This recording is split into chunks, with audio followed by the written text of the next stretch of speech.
Assalamualaikum warahmatullahi wabarakatuh. Perkenalkan, nama saya Teknisari Isma Wildayani 2019-755. Di sini saya ingin mempresentasikan tentang kesalahan berbahasa Indonesia, mata kuliah bahasa Indonesia dengan dosen pengampu Bapak Batara Immanuel, SPD MPD, Sekolah Tinggi Ilmu Ekonomi Trisakti. Nah, saya ingin menjelaskan apa sih pengertian menurut para ahli dan jenis-jenis kesalahan berbahasa. Cekidut.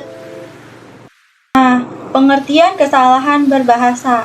Pengertiannya itu adalah pemakaian bentuk-bentuk tuturan berbagai unit kebahasaan yang meliputi kata, kalimat, paragraf yang menyimpang dari sistem kaidah bahasa Indonesia yang baku, serta pemakaian ejaan dan tanda baca yang menyimpang dari sistem ejaan dan tanda baca yang telah ditetapkan sebagaimana dinyatakan dalam buku ejaan bahasa Indonesia yang disempurnakan.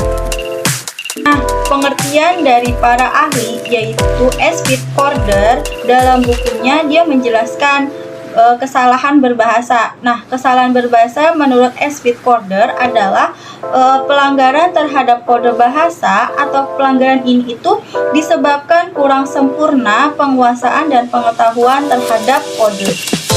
Nah, selanjutnya ini ada analisa kesalahan berbahasa pada bidang linguistik. Nah, linguistik sendiri adalah secara sederhana, ilmu yang satu ini adalah ilmu yang berfokus pada bahasa dan penggunaannya sebagai alat komunikasi. Linguistik akan membawamu mempelajari nih struktur bahasa dan segala aspek yang melingkupinya. Nah, contoh dari analisa kesalahan berbahasa pada bidang linguistik ada 5 contoh. Yang pertama itu ada kesalahan berbahasa pada tataran ejaan. Nah, kesalahan ejaan merupakan kesalahan dalam menuliskan kata dan penggunaan tanda baca yang menyimpang dari ejaan yang telah ditetapkan, yaitu ejaan bahasa Indonesia atau EBI. Nah, penjelasan contohnya itu misalkan Pucat masih tersorot dari wajah Barun. Nah, berdasarkan contoh yang tadi saya jelaskan, dia itu dianalisis bahwa terdapat kesalahan penulisan dari wajah Barun. Nah, wajah Barun, wajahnya itu di kalimat yang salah, W-nya itu besar, harusnya tidak besar. Karena kenapa? Karena penggunaan huruf kapital hanya sebagai huruf pertama di awal kalimat, nama orang atau julukan dalam petikan langsung selalu digunakan pada awal kalimat dalam nama agama, kitab suci, dan Tuhan, penggunaan nama gelar dan jabatan instansi, huruf pertama nama bangsa, suku bangsa, dan bahasa, dan lain sebagainya. Nah, kalimat yang saya jelaskan tadi merupakan kesalahan pemakaian huruf karena penggunaan huruf kapital di tengah-tengah kalimat. Nah, kalimat yang benarnya itu ada Pucat masih tersorot dari wajah Barun. Jadi wajah dari kalimat itu tidak besar. Yang besar hanya Barun karena nama orang. Nah, yang contoh kedua, inilah yang utama, jangan pernah lupa untuk selalu melibatkan Dia yang Maha Kuasa.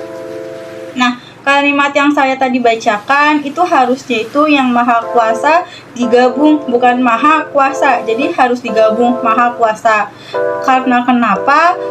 Karena kata Maha itu sebagai unsur gabungan yang merujuk kepada Tuhan dan diikuti oleh dasar kecuali Esa.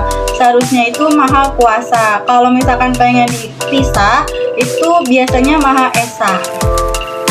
Nah, contoh kedua dari analisa kesalahan berbahasa pada linguistik itu, dia ada kesalahan berbahasa pada tataran sintaksis.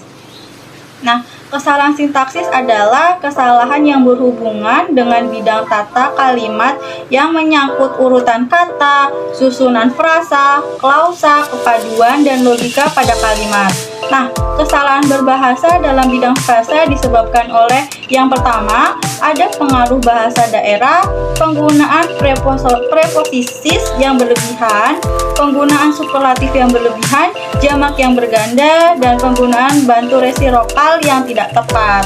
Nah, contohnya itu yang pertama, itu ada kesalahan penggunaan struktur frasa. Nah, dalam penggunaan posisi yang tidak tepat, Misalkan contohnya itu ada puji dan syukur kita ucapkan ke Tuhan Yang Maha Esa.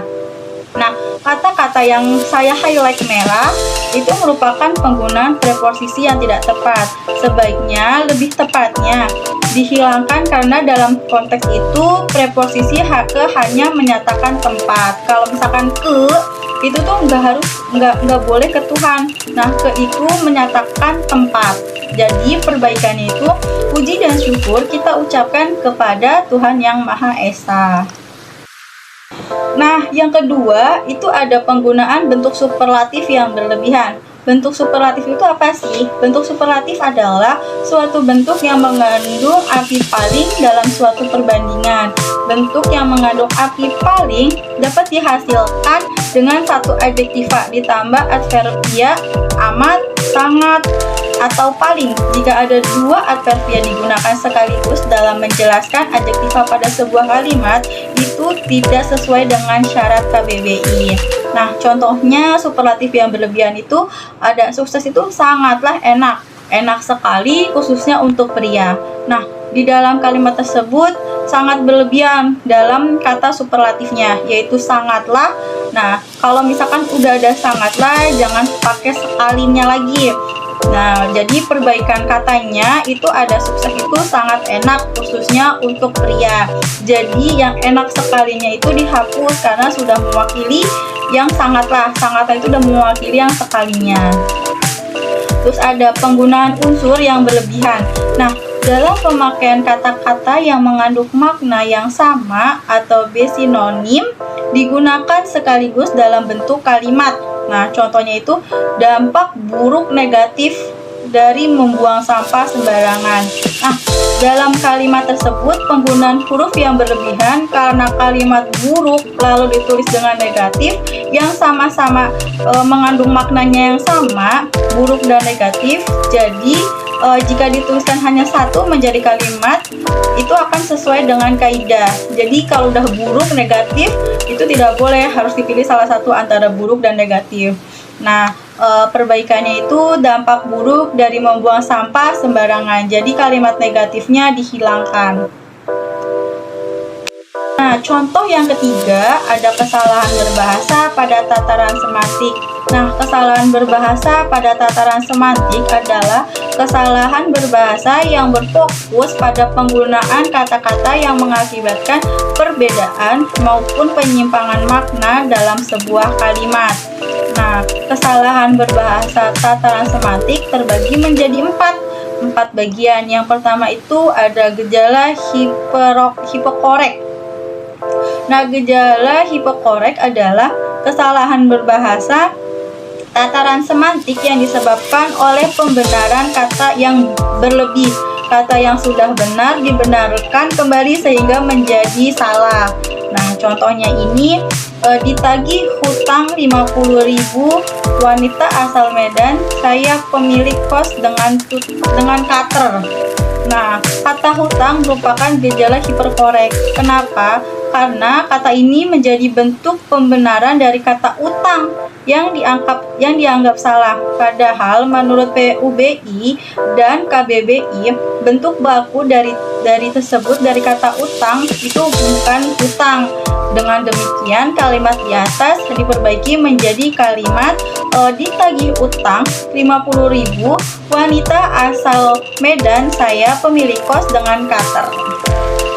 Nah, kemudian yang kedua, gejala yang kedua itu ada gejala pleonasme. Nah, gejala ini merupakan penggunaan kata yang sebenarnya tidak diperlukan, meskipun penggunaan kata tersebut dimaksud untuk pengganti kata untuk gaya penulis.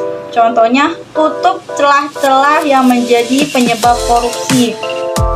Nah, gejala yang kedua itu ada gejala pleonasme.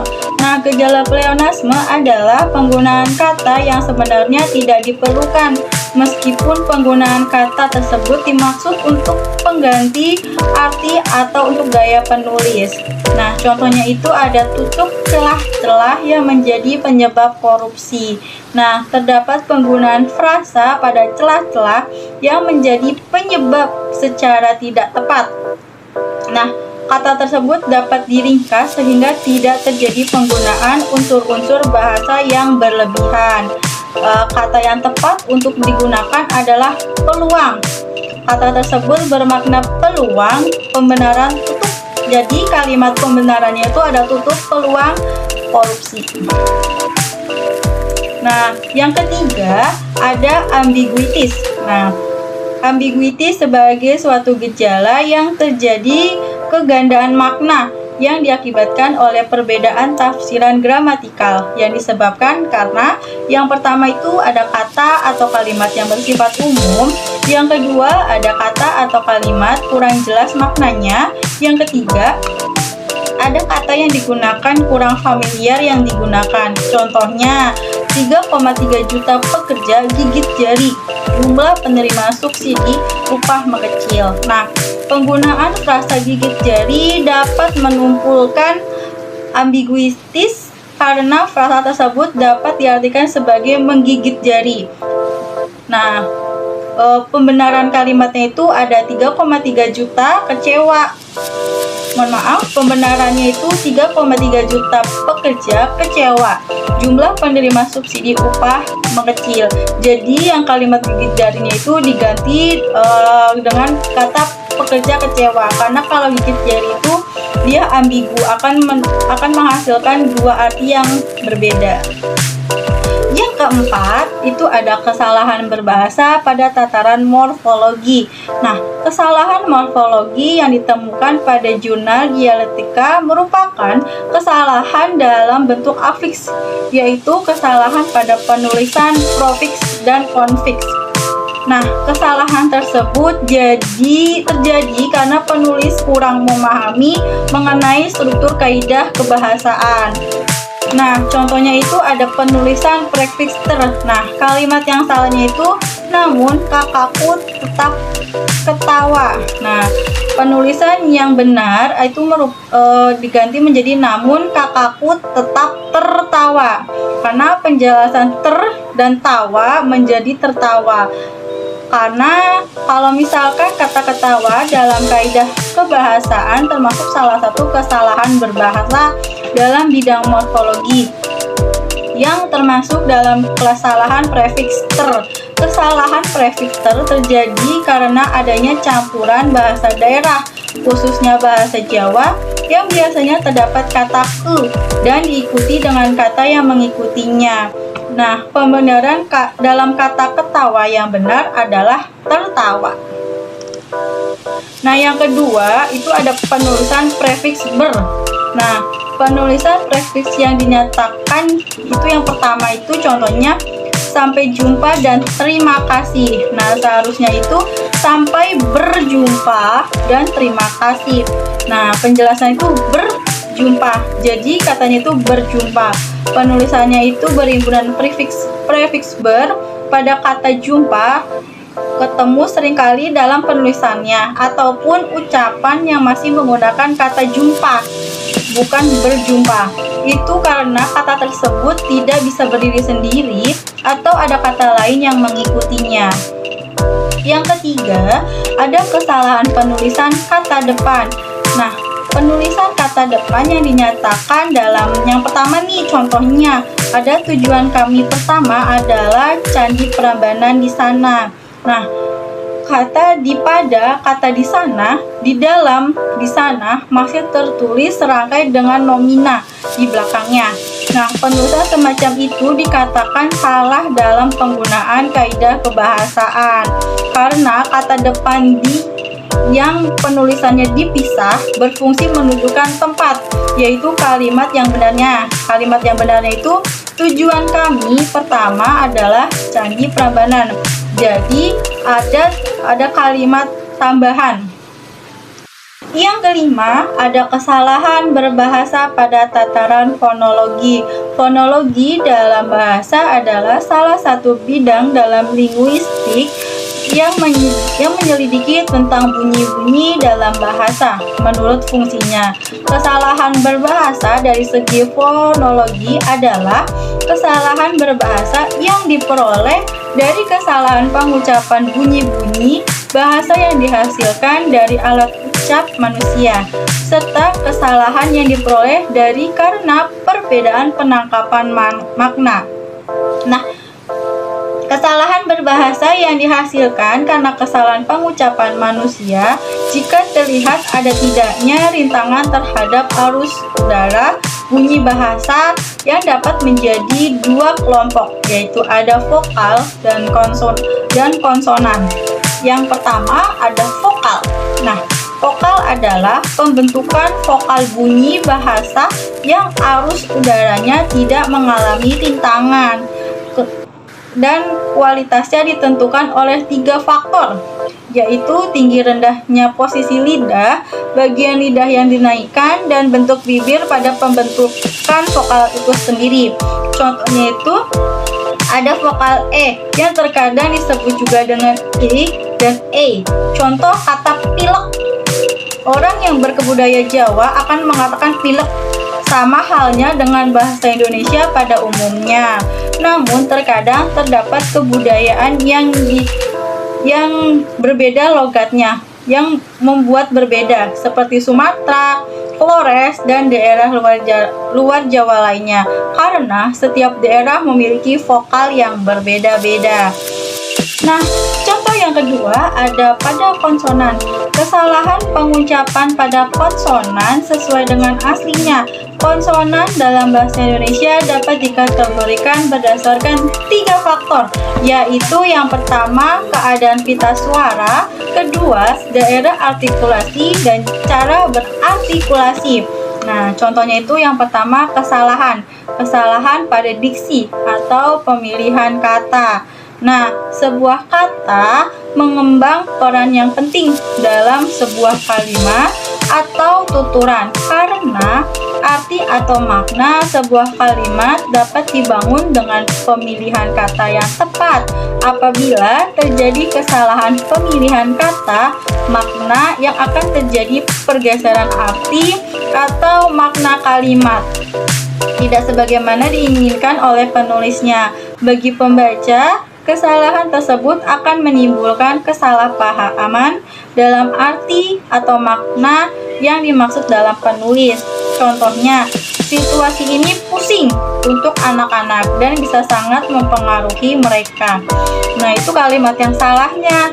Kalimat yang benarnya harusnya situasi ini membingungkan anak-anak. Jadi kalimat pusingnya itu diganti dengan membingungkan anak-anak dan sangat mempengaruhi mereka. Sekian dari saya, kurang